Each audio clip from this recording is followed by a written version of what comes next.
Let my whole being bless the Lord, and never forget all his good deeds. How God forgives all your sins, heals all your sicknesses.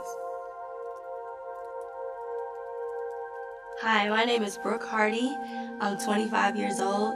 In December of 2013, I was diagnosed with tricuspid valve stenosis, which is basically short for I have a heart valve issue. I remember being at an Ohio State game, the championship game to be exact, which we lost, and I had a really bad pain in my shoulder. And shoulder pain and chest pain is a sign of a heart attack, but I had no idea of that at the time.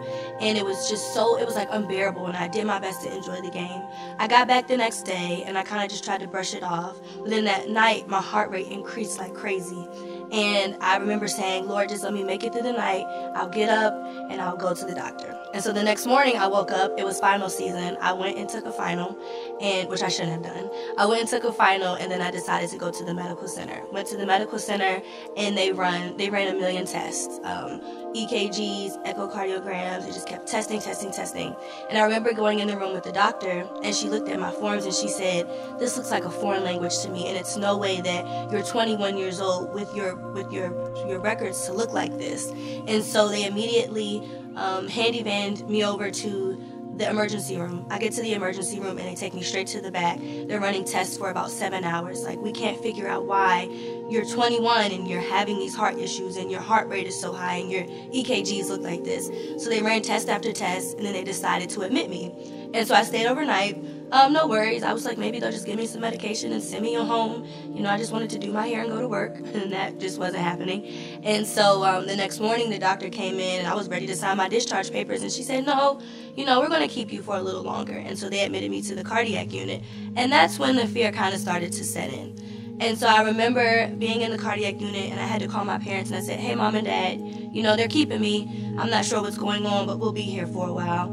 And they got there the next day, still running a bunch of tests, and they were still having trouble finding what was going on. It took them about a good 2 to 3 days to figure out what was going on. And so maybe about 2 to 3 hours after my parents had got there, the doctor came in the room, and she looked at me and said, you know, we had many options, but the only option that we have is for you to have open heart surgery. And I remember the moment in the room was so heavy, and I hadn't seen my dad cry like that in so long. And for me, my brain was just like, you know, I'm fine. Everything's okay. I say that's my faith. Everything's okay. You'll be fine. No worries. And then when I heard the words open heart surgery, I lost all thought of it's fine, it's okay, and my faith went out the window. And so I had to go home from school. I was at the Ohio State University, go Buckeyes. I had to go home from school, and I went home, and I was there for about 2 weeks, and it was the hardest 2 weeks of my life. It took me forever to get into doctor's appointments, you know, get with the cardiologist. It took forever, and I was like, God, I just want this to be over. It's so heavy, it's so hard. And I went to the doctors, and I was like, you know, they said, you know, of course we still have to do open heart surgery. Nothing's different. You know, we have to just make this happen. And it was such a scary thought, because I remember the doctor saying, you know, if you didn't get to the hospital when you did, you could have died of a heart attack. And then at that moment, then that's when I should have been like, okay, faith, you know, kick in, because look, God saved you once. But at the same time, the thought of something so big happening was so scary. And so I fought for those 2 weeks, like, God, I don't want to do this. Why me? Why am I going through this?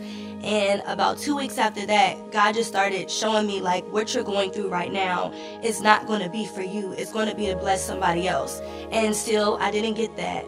I found out in January that I would have open heart surgery in March. But between January and March, God started giving me an idea to create cards that encourage people who were going through heart issues and going through open heart surgery and just surgeries in general, to say, keep fighting, keep pushing.